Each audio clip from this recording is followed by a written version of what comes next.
السلام على سيد الأنبياء والمرسلين وخاتم النبيين نبينا محمد وعلى آله الطيبين وصحبه الغر المحجلين ومن تبعهم بإحسان إلى يوم الدين. أما بعد،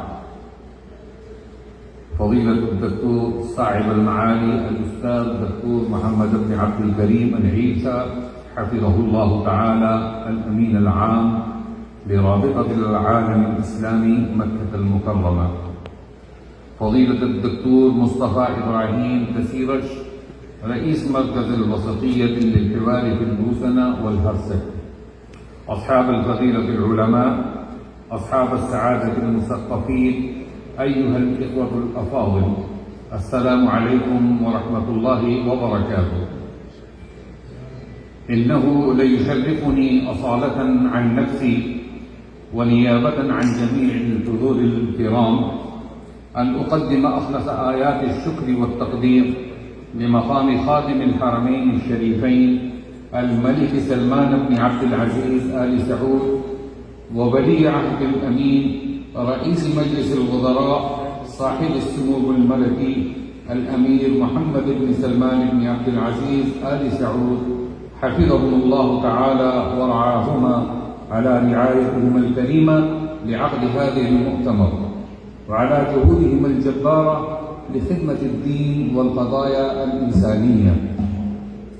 كما أنه من دواعي سروري أن أقف أمام حضراتكم اليوم وفي رحاب بيت الله العتيق وفي هذا الشهر الفضيل، شهر رمضان المبارك، لألقي هذه الكلمات حول موضوع فقه الاختلاف وثقافة الائتلاف.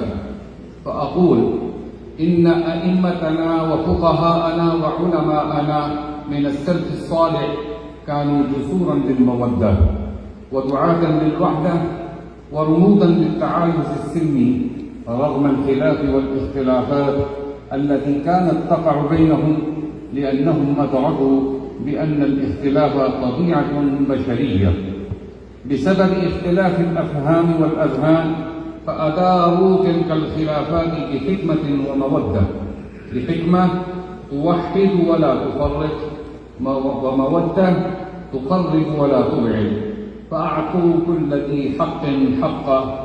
فكم نحن بحاجة ملحة إلى هذه الروح لتوحيد الصفوف بين المسلمين وتعزيز التماسك بين أبناء الأمة الإسلامية.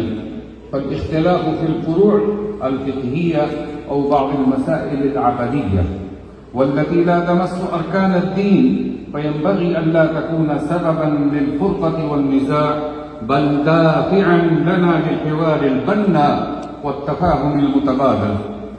إن تحقيق هذا الهدف يتطلب منا نشر ثقافة الاحترام والتسامح والاستماع والإنصات والابتعاد عن التعصب والعنصرية والجدال العقيم، وأن نركز على القواسم المشتركة التي تجمعنا نحن المسلمين من أركان الإيمان والإسلام وبذل الخير والإحسان وتحقيق العدل والسلام، وأن نتعلم كيف نضع تلك الخلافات التي بيننا في حدودها المعقولة وفي إطارها المقبولة.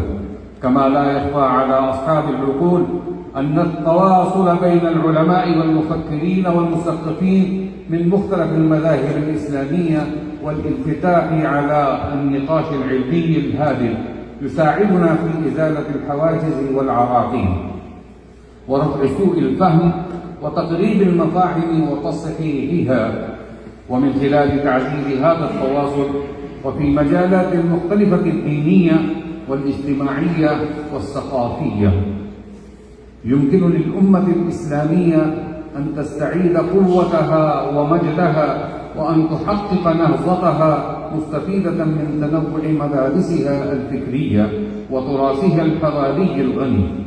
فالوحدة الحقيقية لا تعني إلغاء الاختلاف، بل إدارة ذلك الاختلاف إدارة بناءة بحيث يكون سببا للوحدة ومصدرا للقوة وتمكينا للأمة.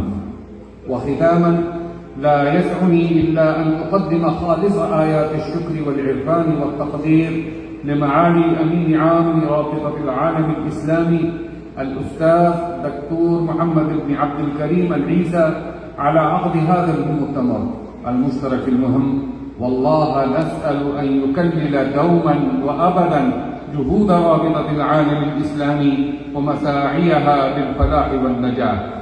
وفي الأخير نسأل الله تعالى أن يجمع بيننا وبينكم في الجنة كما جمعنا في بلد الحرام تحت في ظل الكعبة المشرفة. آمين، والسلام عليكم ورحمة الله وبركاته. آمين يا رب العالمين. نشكر المحدث الأخير على هذه الكلمات الطيبة، ونرجوه أن يبلغ سلامنا إلى باكستان.